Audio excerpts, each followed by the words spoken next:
Halo para pendengar dimanapun kalian berada. Kali ini gue bakal bahas profil dari Floor Guardian lantai 6, kakak dari Mare, yaitu Aura si Dark Elf. Kalau di light novel nama panjangnya adalah Aura Bellafiora, tapi di web novel nama panjangnya adalah Aura Debayfiora. Di volume 1, Ainz berkata kalau Aura adalah matahari dan Mare adalah bulan.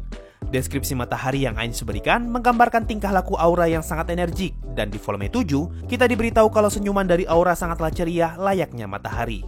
Buku-buku Cagama sengaja mengatur agar Aura tidak akur dengan Shaltir, makanya mereka berdua sering banget beradu argumen. Tapi meskipun begitu, mereka tidak membenci satu sama lain karena menyadari kalau keadaan mereka saat ini adalah keinginan penciptanya. Di dalam Nazarick, tidak ada yang lebih paham tentang magical beast selain Aura. Bahkan dia mampu untuk berkomunikasi dengan hewan, tapi bukan berarti dia bisa berbicara dengan hewan.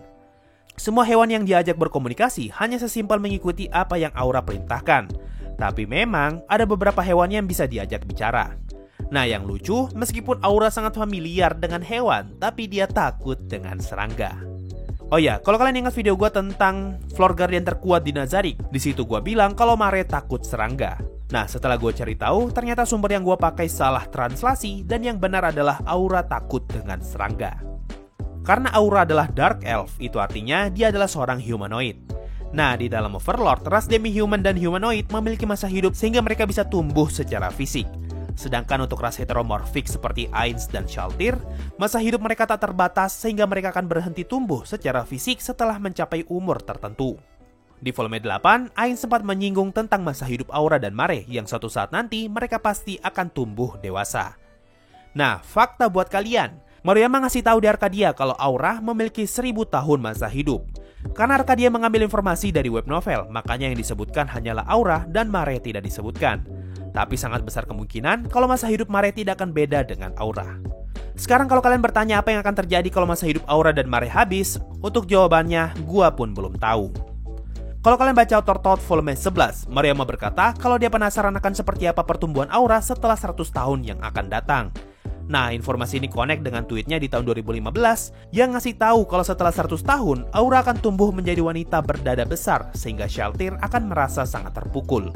Lalu di volume 9, kita diberitahu kalau Aura memandang manusia layaknya dia memandang serangga karena dia memang memiliki nilai karma -100. Nah, itu tadi adalah penjelasan singkat tentang deskripsi Aura. Sekarang bakal gua bahas beberapa item yang dia punya. Aura punya item sihir yang ngebuat dia dikelilingi gelembung udara segar sehingga gas beracun tidak akan berefek kepadanya. Kalung di lehernya pun memiliki efek untuk ngebuat suara Aura bisa terdengar dari jarak yang jauh. Makanya ketika Aura datang ke Empire, Jirkniv bisa mendengar suara Aura dengan jelas. Ainz juga meminjamkan world class item bernama Depiction of Nature yang nantinya dia pakai di volume 11 untuk mengurung para Gowa-Gowa. Nah, kalau di Mask for the Dead, kita diperlihatkan bagaimana cara Aura menggunakan Depiction of Nature dalam pertarungan. Item ini bisa mengurung musuh dan penggunanya ke dalam dimensi buatan yang berada di dalam lukisan. Kalau musuh yang dikurung bisa keluar dari dimensi itu, maka kepemilikan world class item ini akan berpindah kepada musuh. Nah, nantinya di volume 14, Ainz memerintahkan Aura untuk mengurung dirinya dengan world class item ini jika saja dia tercuci otak. Sekarang gua bakal bahas semua job class yang Aura miliki. Di dalam karakter sheet-nya, Aura punya 5 job yang sudah diketahui, yaitu Ranger, Beast Tamer, Shooter, Sniper, dan High Tamer. Nah, gue bakal jelasin semua job ini berdasarkan apa yang gue baca di web novel, light novel, dan dari Mask for the Dead. Kalau di anime, kita hanya diperlihatkan satu model senjatanya yaitu cambuk bernama Queen. Tapi sebenarnya di novel, Aura masih punya satu senjata lagi yaitu busur bernama To Your Heart. Dan ternyata di Mask for Dead, Aura punya satu senjata lagi yaitu ketapel.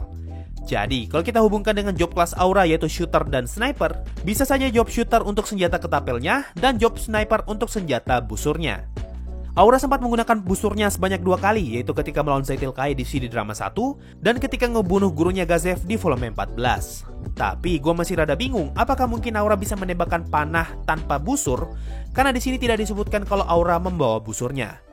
Kalau untuk ketapelnya, berdasarkan special skills di Mask for the Dead, Aura bisa ngebuat hujan panah petir dengan tembakan dari ketapel itu.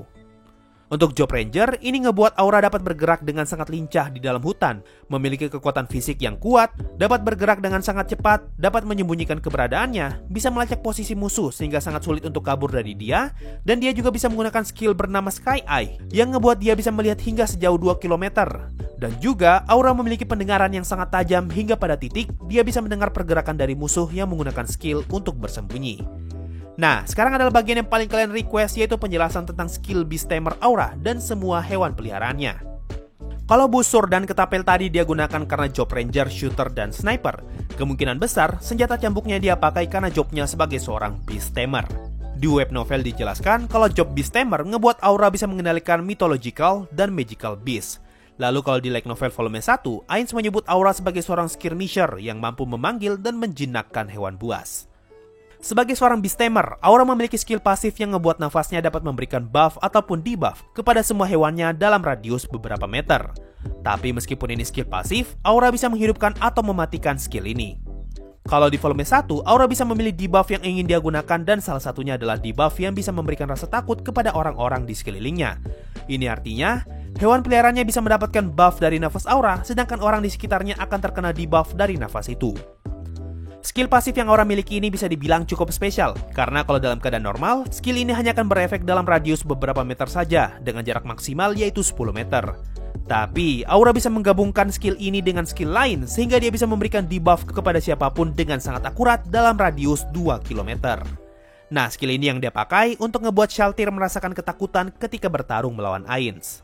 Bahkan di volume 3, Sebas berkata kalau Aura bisa mengendalikan musuh dengan nafasnya. Volume 2 menjelaskan kalau Aura berada di posisi kedua terendah dalam daftar floor guardian terkuat. Bahkan ada area guardian yang jauh lebih kuat daripada dirinya. Tapi, list itu hanya memperhitungkan kekuatan Aura sebagai individu dan bukan berkelompok. Kalau secara individu, Maruyama pernah menjawab dalam salah satu tweet yang menjelaskan kalau kekuatan Aura setara dengan warrior level 80. Gaya bertarung paling ideal untuk Aura bukanlah sendirian, namun bertarung dalam kelompok. Dia bisa memanggil hingga ratusan monster dengan level tertinggi sebesar 80. Lalu, kalau ditambah dengan buff dari Aura, semua monster itu bisa setara level 90 lebih. Dengan kata lain, kalau dia bertarung dengan semua hewannya, Aura mampu melampaui kemampuan bertempur floor guardian yang lain. Meskipun begitu, Aura berkata kalau dia tidak begitu diuntungkan jika bertarung dalam ruangan tertutup. Selain main keroyokan, Aura juga bisa mengisi role sebagai seorang tanker. Di volume 11, Ainz merasa kalau Aura dapat menjadi sosok tank yang ideal dengan cara mengorbankan hewan peliharaannya. Oke, sekarang adalah daftar lengkap semua hewan yang Aura miliki. Mari kita mulai dari yang paling sedikit penjelasannya. Pertama, Aura punya beberapa hewan yang disebutkan di volume 14, yaitu Hound of the Wild Hunt dengan level 77, Kirin dengan level 76, Ampis Baena dengan level 76, dan Basilis dengan level 74. Kedua, monster berlevel 58 dengan ras A Voracious Frog bernama Gagarpur. Dia adalah monster kodok yang memiliki gigi bawah berwarna kuning. Monster ini memiliki pergerakan yang sangat lambat hingga harus digendong monster lain ketika operasi di volume 14. Ketiga, kalau biasanya setiap lantai diberi pop monster untuk mengisi lantainya, nah di lantai 6 semua pop monster diganti dengan hewan peliharaannya Aura. Keempat, Dragonkin yang kita lihat di episode 2 adalah monster yang berada di bawah kendali Aura. Mereka adalah monster dengan level 50 yang tidak memiliki skill apapun, tapi memiliki tangan yang kuat dan stamina yang setara dengan monster level tinggi. Kelima, Aura punya beberapa magical beast yang jago untuk mengintai dan mereka digunakan di volume 4. Keenam, dua naga milik Mare sebenarnya juga berada di bawah komando Aura. Jadi, Aura pun bisa menggunakan naga itu. Itu adalah naga yang hanya bisa didapatkan dalam event gacha dengan level hampir 90. Ketujuh, Aura punya hewan berbentuk mamut yang dia panggil menggunakan Gold Yggdrasil untuk digunakan mengangkut barang ketika perjalanan menuju ke Dwarf Kingdom. Mereka adalah monster yang cukup lemah dengan level 40. Kedelapan, kalau di light novel, Rororo tidak jadi hewan peliharaan Aura. Tapi di web novel, Rororo sangat lengket dengan Aura bahkan sampai membuat fan merasa cemburu. Kesembilan, di web novel, Aura punya hewan peliharaan bernama Quetzalcoatl, yaitu monster berbentuk ular. 10, salah satu hewan favorit Aura yaitu Quadricle. Dia adalah monster dengan ras Itzamna, yaitu monster yang berbentuk seperti iguana dengan 6 kaki. 11, satu lagi hewan favorit Aura yaitu Fen-Fen. Kalau di web novel, Fen-Fen adalah serigala hitam dengan ekor yang mirip seperti ular, tapi kalau di light novel, ekornya dibuat normal. Dia adalah monster dengan ras Fenrir yang merupakan hewan terkuat dan memiliki level tertinggi dari semua hewan yang Aura miliki. Fen-Fen adalah hewan yang memiliki spesialisasi dalam pertarungan jarak dekat. Dia juga punya skill bernama Lane Walker yang ngebuat dia bisa berjalan santai tanpa terhalang apapun seperti jalanan berduri atau lingkungan yang tidak rata seperti hutan. Dan terakhir yaitu monster level 71 bernama Iris Tyrannus Basielus. Ini adalah monster terbesar yang Aura miliki dengan mengambil referensi dari King of Monster atau Godzilla. Monster ini memiliki skill teriakan bernama Petrifying Bellow, yaitu skill yang memberikan rasa takut kepada musuh yang mendengar teriakannya, bahkan bisa menyebabkan instant death.